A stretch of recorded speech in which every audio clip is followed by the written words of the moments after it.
To be fair, though, Bringing up reasons for potential by those.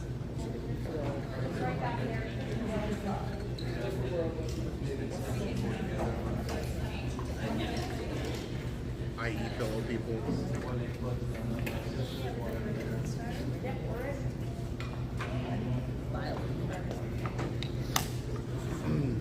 Do you want me to record you? He's going to record everybody. Is he allowed to do that? Yes, he is allowed. The board is not going to.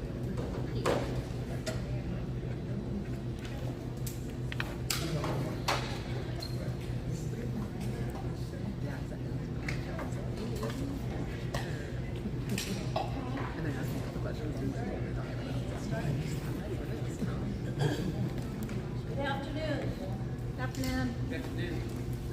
Welcome to our inaugural community listening session. Really appreciate everybody coming out. I'm going to share just a few guidelines before we get started. And we as board members very much value hearing input from our community members. As a reminder, the guidelines to our community listening sessions were sent to everyone that registered to speak. They can also be found in our administrative guidelines on board docs under administrative guideline, otherwise known as AG 9120F. Our speakers have all registered to speak online prior to this session. Please wait to be recognized, and then if you would please preface your comments by stating your name. You can stand where you're at, you can stay seated, whatever's most comfortable for you. Based on the number of speakers, each one of our speakers will have 2 or 3 minutes to address the board. Tonight, each speaker will have 3 minutes. To be respectful to everybody wanting to speak, please watch the timer. It's back here behind me, so that you've completed your comments by the end of your time. All statements will be directed to the chair. Please don't address or question board members individually. And speakers shouldn't expect to get a response tonight from board or administration, but you can expect some follow-up if it's appropriate to your topic. Speakers may address the board once during each session. Without any further questions, we'll go ahead and get started. I will call out names in the order in which they registered. Our first speaker is Diane Wyatt. Good afternoon. Diane Wyatter, Madam President of the Board. First, really as always, thank you for your service. Appreciate your energies and all that you do for our community. The curriculum is the first item I'm addressing. I appreciated the detailed report and plan presented a few weeks ago by the interim superintendent. It was, I think, the first time you all met here in this building. It would also be helpful, though, in addressing curriculum to see more numbers reported out, particularly pertaining to the state and national SOLs, objectives, and annual testing, and how the district is performing in this regard. It would be beneficial to understand the district performance, to have regular comparative reports for the items noted above on our current standings, to our district goals, trends, and to comparative districts. I'd like to note again, too, safety. Pertaining to safety as part of our schools, a few months ago in the community comments, I suggested a board discussion and initiative on seeking some of the monies available from the governor to the schools for using in placing metal detectors, possibly placing metal detectors in the school buildings. My final item, ironically, is the community comments. While I appreciate the efforts that are being made, and I know it's been an ongoing discussion and you're working with many different things, if I wouldn't have been puppy guarding the website, I don't think that I would have been able to be registered for the comments. So, I just encourage you to continue to find ways to include people where maybe a time specific isn't noted, or some other ways, even perhaps a lottery where people who sign up, maybe there's a lottery where they're just drawn to get who gets to make comments. But thank you again. Appreciate your service and appreciate you. Thank you. Thank you. Mrs. Cameron? Heather Cameron? I think I saw her pull in though. She may be there's a group of people walking in there. We'll go ahead and take her next week if she comes in. We'll give her a chance to speak. We'll go with Audrey Terry.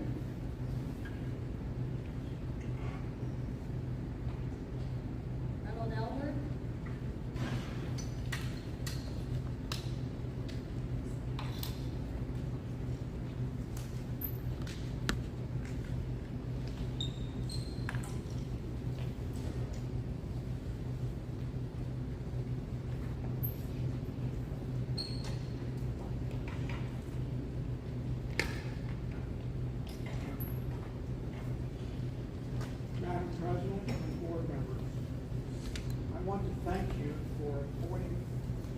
local as superintendent. When recent board meetings has professionally and openly began focusing on educating the school board on important topics like state law and its effects and discipline in our schools. I think the board gets an A for doing that. I read the Lakota, why I'm here tonight, Lakota's report card indicated no improvement in our gifted program. And we've had very few scholarships this year from the National Merit Scholarship. I give the board an F for that. But Rob has already started working on that and has hired necessary teachers. My next, if you all read the Inquirer on March 31st, a gentleman by the name of Neil Patel, and I gave copies of this document for each board member, explained the situation that we seem to be in. Why are so many institutions and government agencies all of a sudden interested in regulating speech? The real reason for all the new speech restrictions is the breakdown in trust. American people have lost their trust in their leaders and their institutions. And this is for the board, by the way. Nobody denies this, yet based on their actions, those leaders and institutions don't seem to care. Ducking questions and not explaining these sort of issues comes at a steep price. People lose the necessary attribute of any democracy, trust in the system. Once people lose faith, they look for options outside the system, as we're already seeing. Once trust is broken, leaders can't govern effectively. In conclusion, according to the editor of the Inquirer, the Lakota Board of Education is headed down a slippery slope that is a bad example for our students, and the board is rated an F in this area. Madam President, I respectfully request that the board abandon its 4-page policy, 169, whatever it is, and adopt a 2-page straightforward policy like the successful Mason Schools has adopted, and many schools are currently using, including Hamilton, Northwest, and a few other school districts. I think Wyoming is the only one that must have listened to your lawyers, and they are using the policy you came up with, which is ridiculous.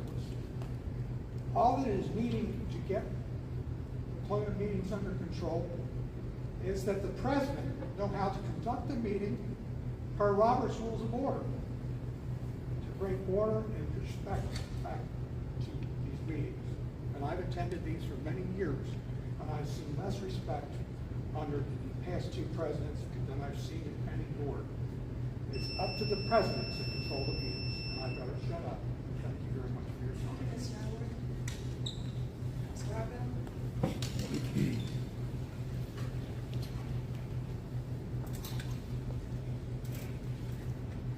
Start whenever.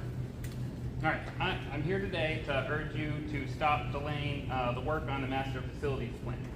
As you know, the board made a resolution to enter into the ELPP program or ELP program back in 2019, but unfortunately that action expired after just 1 year due to the pandemic.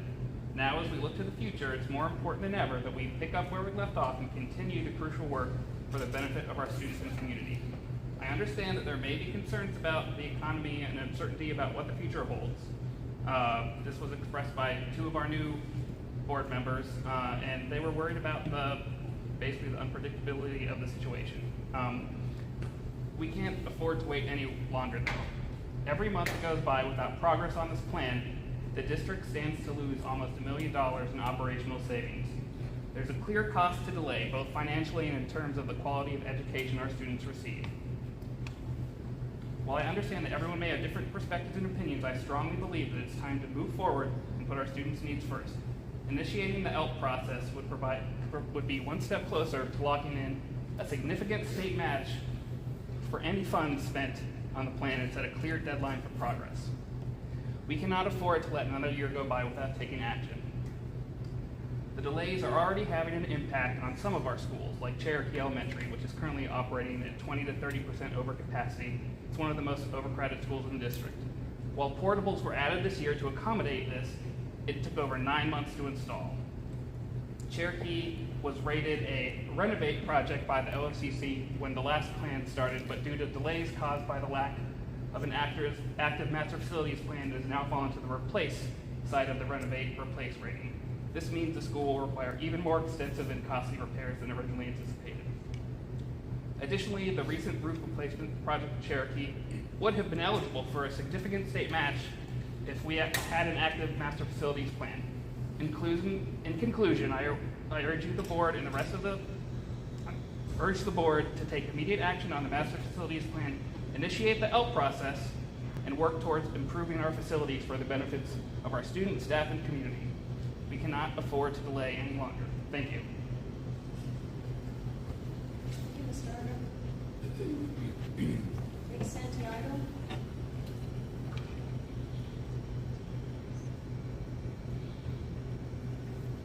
Harry Connor. Krista Hovey. Excuse me, a little bit of a thing going on.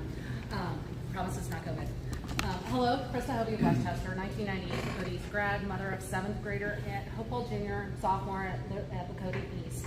First, I'd like to thank the board for continuing to allow the community members' voices to be heard through this forum. While it's not during the meeting or currently recorded by the board, it is meeting adjacent and still allows desired parties to bring their cares, concerns, and inquiries and critiques in a verbal forum. Many keyboard warriors have taken it to the internet this last week, claiming their ability to voice concerns have been stifled by this change in protocol. I don't see any bounce back emails from any board members. I don't see any phone lines disconnected. I don't see any members absent today. So some may balk at the time that it's being held. I myself work full-time. I'm on a team that works with people on the Pacific timeline. So I still can make it.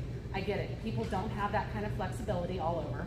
But again, look at the methods that I just brought up about email, phone, visiting the board office. And as a side note, I do ask that the board consider updating a guideline in the future to disallow any electronic devices being used by the board members during public comments. When a board member stares at her cell phone for majority of the community member's time, it loudly displays she does not want to take the time to actively listen to the person and do her job during these sessions. Now I pivot. I can understand the concerns of the board as a whole with allowing community members to slander the district employees without that staff member having the ability to respond to his, her, or their defense. Bringing up reasons for potential suits by those who feel that their rights are being violated. As someone in the insurance industry, I understand how frivolous lawsuits against public entities like school boards seem like an easy cash grab by community members over their rights, with the only person paying is the board by reputation or the insurance company by a settlement. But due to this misrepresentation and borderline fraud, suits like these continue to tack on additional insurance premiums, not only to our school board, those in our community, and those all over the country. And guess who's paying for those premiums with their tax dollars? Oh, all of us.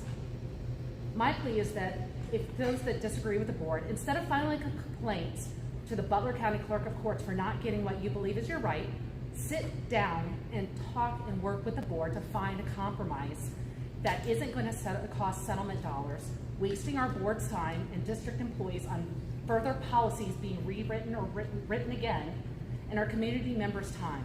I believe the majority of the board has our public school children's education at the top of their list as #1 priority. Let them spend time on our children who are actively enrolled in the public school.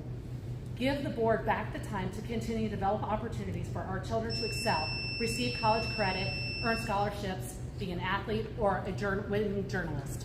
Thank you for your time. Thank you, Mrs. Sylvia. I'm going to do a final call for Heather Cameron, for Audrey Terry, or Nick Santiago. All right, I don't think they joined us this evening, so that concludes our listening session. So much, thank you, we appreciate it, and our regular meeting